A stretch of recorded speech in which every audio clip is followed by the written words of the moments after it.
జిల్లా వ్యాపితంగా పార్టీ స్థాపించిన దగ్గర నుంచి ప్రతి నియోజకవర్గం కూడా 17 నియోజకవర్గాల్లో మరి అర్బన్ తీసేసుకుంటే గుంటూరు 15 నియోజకవర్గాలు కూడా నేను చాలా విస్తృతంగా జిల్లా అధ్యక్షుడిగా ఉన్నంత కాలం కూడా తిరిగి పార్టీని బలోపేతం చేయడానికి కృషి చేయడం జరిగింది. వైఎస్ఆర్ పార్టీలో ఉన్నటువంటి ప్రతి కార్యకర్త కూడా జిల్లా వ్యాప్తంగా నాకు అన్ని రకాలుగా సహాయ సహకారాలు అందజేశారు. జిల్లాలో ప్రతి ఒక్కరు కూడా నేనంటే అభిమానంగా ఉన్నారు. మరి 2019లో ఎట్టి పరిస్థితుల్లో పోటీ చేస్తాం, గెలుస్తాం అనేటువంటి వాతావరణంలో వేరే వాళ్ళకి టికెట్ ఇస్తానికి నాకు మంత్రి పదవి అని చెప్పి చెప్పడం జరిగింది. నాకు 4 గోడల మధ్యలో చెప్పడమే కాకుండా మరి ఇక్కడ చిలకలూరుపేట బహిరంగ సభలో కూడా ఆ విషయాన్ని ప్రకటించడం జరిగింది. అది ప్రజలకి డైరెక్ట్ గా చెప్పడం జరిగింది. మీరు చిలకలూరుపేటని గెలిపించండి, చిలకలూరుపేటని గెలిపిస్తే రాజశేఖర్ అన్నని మంత్రిని చేస్తారని చెప్పి చెప్పడం జరిగింది. అప్పటిదాకా చిలకలూరుపేటలో ఉన్నటువంటి పరిస్థితి వేరు. ఆ మాట చెప్పిన తర్వాత చిలకలూరుపేటలో ఉన్నటువంటి పరిస్థితి వేరు. ప్రతి కార్యకర్త కూడా నాయకుడు చెప్పినటువంటి మాటని విశ్వసించడం జరిగింది. కష్టపడ్డారు, పనిచేశారు. ప్రజలందరూ కూడా వైఎస్ఆర్ కాంగ్రెస్ పార్టీ అధికారంలోకి వస్తుంది, జగన్మోహన్ రెడ్డి గారు ముఖ్యమంత్రి అవుతారు, ఇక్కడి నుంచి రాజశేఖర్ మంత్రి అవుతాడని చెప్పి ఉద్దేశంతో ఉన్నారు. ఆ రోజు మంత్రి పదవి మరి టికెట్ వివరాలకందరూ కూడా మంత్రి పదవి ఇస్తారని చెప్పి ఎక్కడా ఆయన చెప్పలేదు. ఇక్కడే మంత్రి పదవి ఇస్తారని ఎందుకు చెప్పారు అంటే ఆ రోజు నాకు ఉన్నటువంటి పరిస్థితి, నేను ఉన్నటువంటి జిల్లాలో నాకు పదవిని ఇచ్చా గాని, మరి అన్ని రకాలుగా 9 సంవత్సరాల పాటు పనిచేసింది ఇచ్చా గాని ప్రజల్లో ఒక రకమైనటువంటి అభిమానం అయితే ఉంది. కార్యకర్తలందరూ కూడా నన్ను అభిమానిస్తా ఉన్నారు. ఆ స్థాయి పదవి ఇస్తారు అంటే నాకు సీటు తీసేసినా ప్రజల్లో వ్యతిరేకత రాదు. ప్రజల్లో వ్యతిరేకత రాకుండా ఉండాలి అంటే మరి వీరికి ఒక సముచితమైన స్థానం కల్పించాలని చెప్పి ఆ రోజు ఆ ప్రకటన చేశారు. ఆ ప్రకటనని ప్రజలందరూ కూడా విశ్వసించారు. మంచి పదవి ఇస్తున్నాడు కదా, ఇంకా ఏముందా ఆయన చేస్తున్నాం అందరం కూడా వైసీపీకి చేద్దామని చెప్పి ఆ రోజు అందరూ కూడా చేయడం జరిగింది. చేసిన తర్వాత గెలవడం జరిగింది. గెలిచిన తర్వాత జరిగినటువంటి పరిస్థితులు, పరిణామాలు అన్నీ కూడా పూసగుచ్చినట్టుగా మరి గడిచిన 4 రోజులుగా మీడియాలో చూస్తా ఉన్నాం. మొత్తం కూడా ప్రజలందరికీ కూడా అందరూ అదే రాస్తా ఉన్నారు.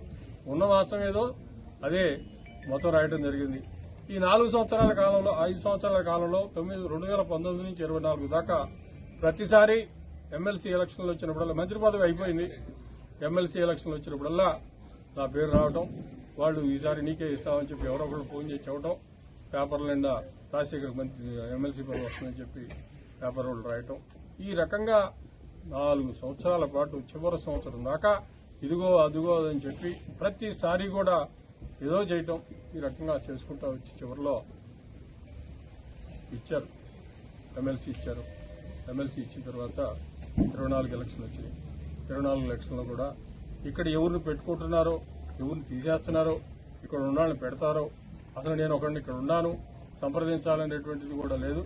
ఏది లేకపోయినా ఏదున్నా నేను మాత్రం ఎక్కడా కూడా ఏమీ ఎవరిని కూడా కామెంట్ చేయకుండా నా పని నేను చేసుకుంటా వెళ్ళాను. అదే రకంగా ఎన్నికలు వచ్చినాయి, వాళ్ళకి సంబంధించినటువంటి వాళ్ళని వాళ్ళు పెట్టుకున్నారు. వాళ్ళు పెట్టుకున్న తర్వాత అంతా అయిపోయి ప్రకటించుకున్న తర్వాత, క్యాండిడేట్ కూడా ప్రకటించిన తర్వాత నన్ను పిలిచారు, అడిగారు పార్టీకి మరి ఈ రకంగా పనిచేయాలా, పలానాళ్ళకి ఇచ్చామని చెప్పారు. ఆ రోజు నన్ను అడిగినటువంటి పెద్దలకి నేను చాలా స్పష్టంగా చిలకలూరుపేటలో ఏం జరగబోతా ఉందో, మీరు ఇచ్చినటువంటి క్యాండిడేట్ల వల్ల ముందు ఒక ఆయనకి ఇచ్చారు, తర్వాత ఒక ఆయనకి ఇచ్చారు, ఏం జరగబోతా ఉందో నేను చాలా స్పష్టంగా చెప్పాను. నేను మాత్రం వాళ్ళు ఎక్కడికి పిలిస్తే అక్కడికి వస్తాను, పార్టీకి ఓట్లేమని చెబుతాను.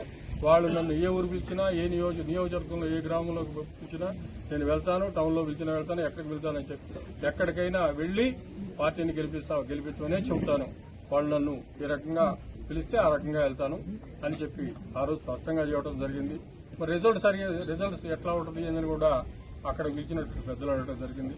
రిజల్ట్ ఎట్లా ఉంటుందో కూడా ముందుగానే, ఎందుకంటే చిలకలూరుపేట నియోజకవర్గంలో 40 సంవత్సరాల నుంచి మేము చూస్తా ఉన్నాం నియోజకవర్గంలో పరిస్థితులు ఎట్లా ఉన్నాయి, ఎట్లా ఉంటే గెలుస్తారు, ఎట్లా ఉంటే ఓడిపోతారు అనేది కూడా మరి ఇన్ని సంవత్సరాలు రాజకీయాల్లో ఉన్నాం కాబట్టి ఒక అవగాహన ఉంటుంది. దాని ప్రకారమే నాకున్నటువంటి స్పష్టమైన అభిప్రాయాన్ని చాలా స్పష్టంగా ఆ రోజు పార్టీ పెద్దలకి తెలియటం జరిగింది. రిజల్ట్ వచ్చిన తర్వాత మీరందరూ కూడా చూశారు. మరి 2019లో నాకు టికెట్ ఇవ్వకుండా ఉండడానికి కారణం ఏదో చెప్పారు. మరి 2024లో ఇవ్వకుండా ఉండడానికి కారణం ఏందో కూడా నాకు కూడా తెలియదు. మరి నన్ను ఎందుకు పక్కన పెట్టారో కూడా వాళ్ళకే తెలియాలా.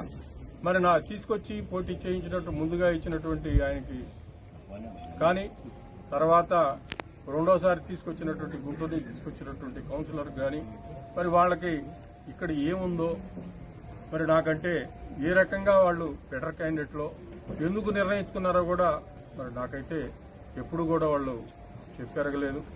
మరి ప్రజలు వాళ్ళ తీర్పును వాళ్ళు ఇచ్చారు. సరికి ఇది అయిపోయిన తర్వాత పార్టీని మరలా, ఎందుకంటే పార్టీ అంటే ఇక్కడ చిలకలూరిపేట నియోజకవర్గంలో ప్రజలందరూ కూడా కార్యకర్తలు ముఖ్యంగా నమ్ముకొని ఉన్నారు పార్టీని. వాళ్ళందరికీ అండగా ఉండాలా. ఈసారి మరలా పనిచేసి మరి వీళ్ళందరికీ కూడా అండగా ఉండి మరలా తిరిగి విజయం సాధించాలనేటువంటి ఉద్దేశంతో ఆ రోజు నేను ఉండటం జరిగింది. మరలా 53,000 ఓట్లు మెజారిటీతోటి ఓడిపోయినటువంటి వాళ్ళని తీసుకొచ్చి ఇక్కడ మరలా ఇన్ఛార్జిగా ఇవ్వటం జరిగింది. మరి ఇక్కడి నుంచి చిలకలూరిపేట నుంచి ఎందుకు తీసుకెళ్లి గుంటూరులో పెట్టారో తెలియదు.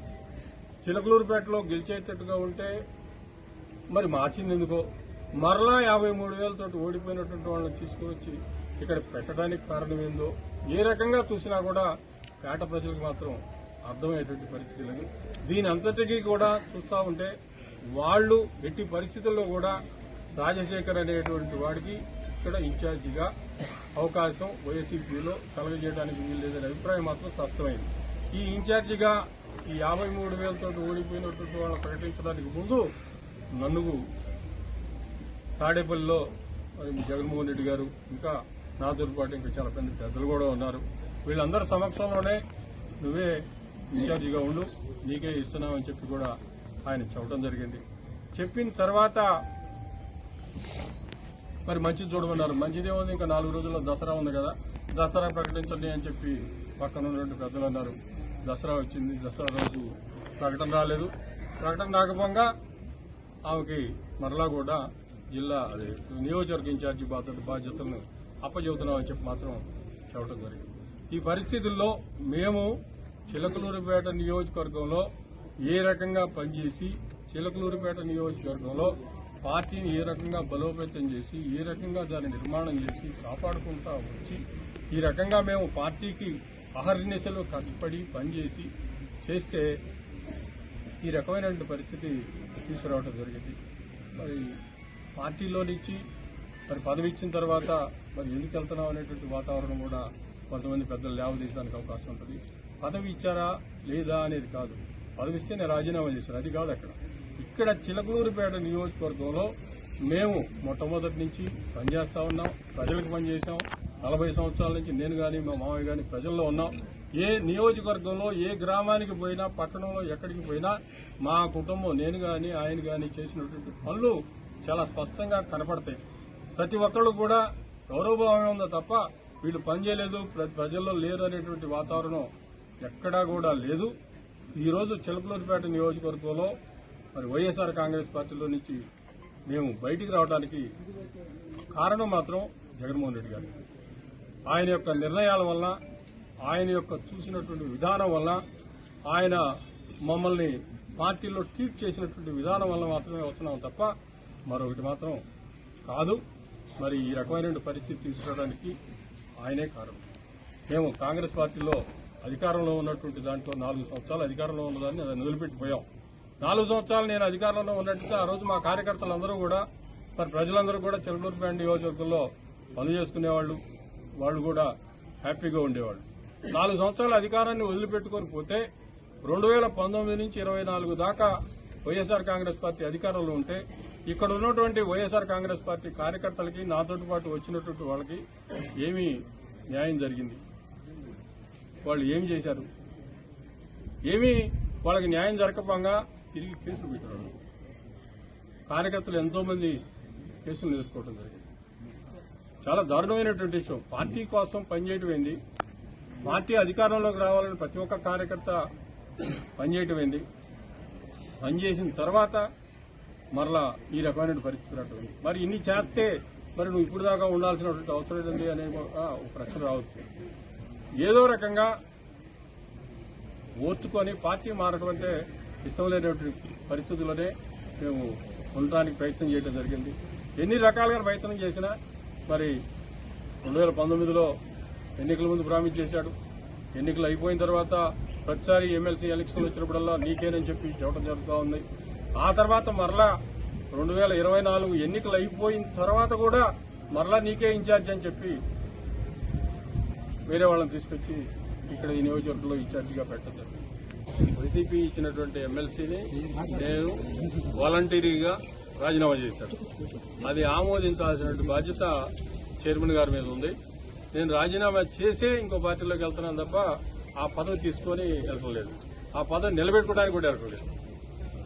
నేను రాజీనామా చేశాంగా, అది ఇప్పుడు అదే రాజీనామా చేయాల్సినటువంటి బాధ్యత అయిందే. మేము వాలంటరీగా చేశానని చెప్పారు. నా మీద ఎవరు ప్రభావం లేదు, నేను వాలంటరీగా చేశానని చెప్పాను.